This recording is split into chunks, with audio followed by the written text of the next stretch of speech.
नमस्कार, मैं हूं आपके साथ गायत्री शर्मा। इन दिनों नवरात्र की धूम चल रही है और गरबा किया जा रहा है। देश भर में गरबा की धूम है, लेकिन क्या आपने सोचा है कि आखिर गरबा में क्यों गैर हिंदू युवक दाखिल हो रहे हैं, वो भी पहचान छिपाकर? आखिर गरबा में गैर हिंदू युवकों के दाखिल होने के पीछे उनकी मंशा क्या है? क्या आपने सोचा है? आज इसी का हम विश्लेषण करने जा रहे हैं, क्योंकि देश के कई जगहों पर इस तरह के मामले सामने आए जब गरबा में गैर हिंदू युवक दाखिल होते हैं। इंदौर में मामला सामने आया, मध्य प्रदेश के इंदौर में, उज्जैन में भी कई गैर हिंदू युवक पकड़े गए जो कि गरबा में दाखिल हुए थे। उसके बाद उनको पुलिस के हवाले कर दिया गया। इसके अलावा अहमदाबाद में भी इसी तरह का मामला सामने आया। महाराष्ट्र के अकोला में भी इस तरह का मामला सामने आया जब गैर हिंदू युवक गरबा में दाखिल हुए। उसके बाद हिंदू संगठनों ने उनको पकड़ा। जब उनसे पूछा गया कि उनकी पहचान क्या, उनसे उनका आइडेंटिटी कार्ड पूछा गया तो पता चला कि वो गैर हिंदू हैं और वो जबरन पहचान छिपाकर वहां पर दाखिल हो गए थे, जिसके बाद उनको पुलिस के हवाले कर दिया गया। लेकिन सवाल यह है कि आखिर गैर हिंदू युवक गरबा में दाखिल क्यों हो रहे हैं?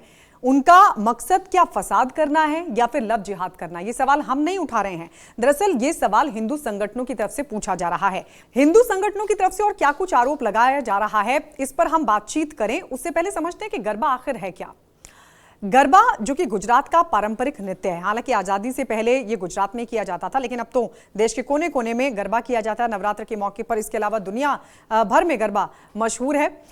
लेकिन गरबा का उद्देश्य क्या होता है? ऐसी मान्यता है कि गरबा में जो 3 ताली बजाई जाती है, ब्रह्मा विष्णु महेश को प्रसन्न करने के लिए बजाई जाती हैं। जो गरबा किया जाता है, चाहे डांडिया के जरिए किया जाता हो, गरबा के जरिए देवी की उपासना की जाती है, देवी को जागृत करने की कोशिश होती है। ये मतलब एक तरीके का धार्मिक कार्यक्रम है।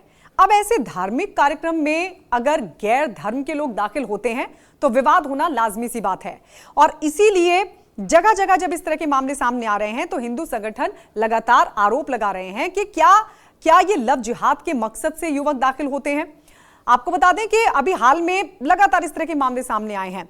नवरात्र का मौका है और ऐसे में जगह जगह गरबा की धूम है।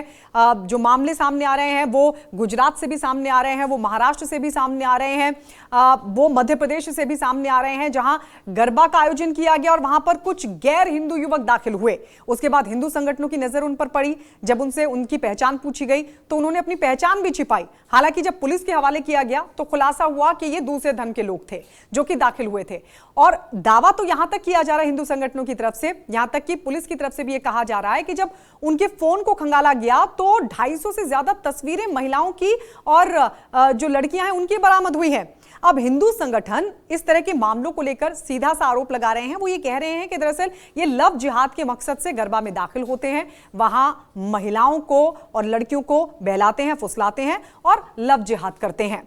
ऐसे में अब सवाल यह खड़ा होता है कि गरबा में गैर हिंदू युवक, जो कि एक धार्मिक कार्यक्रम है, आप सोचिए गरबा एक धार्मिक कार्यक्रम है, हिंदुओं का धार्मिक कार्यक्रम है, और ऐसे में अगर गैर हिंदू धर्म के लोग शामिल होते हैं, आप सोचिए हिंदुओं का धार्मिक कार्यक्रम है और ऐसे में अगर गैर धर्म के जो लोग हैं, जो गैर हिंदू लोग हैं, वो अगर दाखिल होते हैं तो सवाल उठना लाजमी सी बात है कि क्या फसाद एक मकसद है? क्योंकि जब वो पहुंचते हैं तो जाहिर तौर पर हंगामा भी होता है। वहां जो आयोजक होते हैं वो उनसे पूछते हैं कि आप यहां पर क्या कर रहे हैं, और ऐसे में फिर विवाद बढ़ जाता है, फिर नौबत पुलिस तक आ जाती है। तो सवाल यही खड़ा हो रहा है कि गरबा क्योंकि हिंदुओं का एक धार्मिक कार्यक्रम है और ऐसे में गैर हिंदू धर्म के लोगों का इसमें क्या काम? और अगर जबरन, वो भी पहचान छिपाकर अगर दाखिल होते हैं तो लाजमी सी बात है, सवाल उठेगा कि क्या फसाद एक मकसद है? क्योंकि आप सोचिए अगर एक समुदाय विशेष का धार्मिक कार्यक्रम चल रहा है और उसमें दूसरे समुदाय के लोग दाखिल होते हैं तो जाहिर तौर पर जो तनाव है वो बनेगा, सांप्रदायिक माहौल बिगड़ने की भी ऐसे में आशंका बनी रहती है। तो इसलिए सवाल उठ रहा है कि क्या फसाद एक मकसद होता है जो गैर हिंदू धर्म के जो लोग हैं वो दाखिल हो रहे हैं, या फिर लव जिहाद एक मकसद है, जैसा कि आरोप हिंदू संगठन लगा रहे हैं। वो ये कह रहे हैं कि ये लोग लव जिहाद के मकसद से गरबा में दाखिल होते हैं, जो कि हिंदुओं का एक धार्मिक कार्यक्रम है, वहां बच्चियों को फुसलाते हैं, महिलाओं को बहलाते हैं, और ऐसे में लव जिहाद के मकसद से वो वहां पर जाते हैं और माहौल बिगाड़ने की कोशिश करते हैं। और इसी तरह तमाम बड़ी खबरों के विश्लेषण के लिए आप जुड़े रहिए रिपब्लिक भारत के सोशल मीडिया प्लेटफॉर्म के साथ।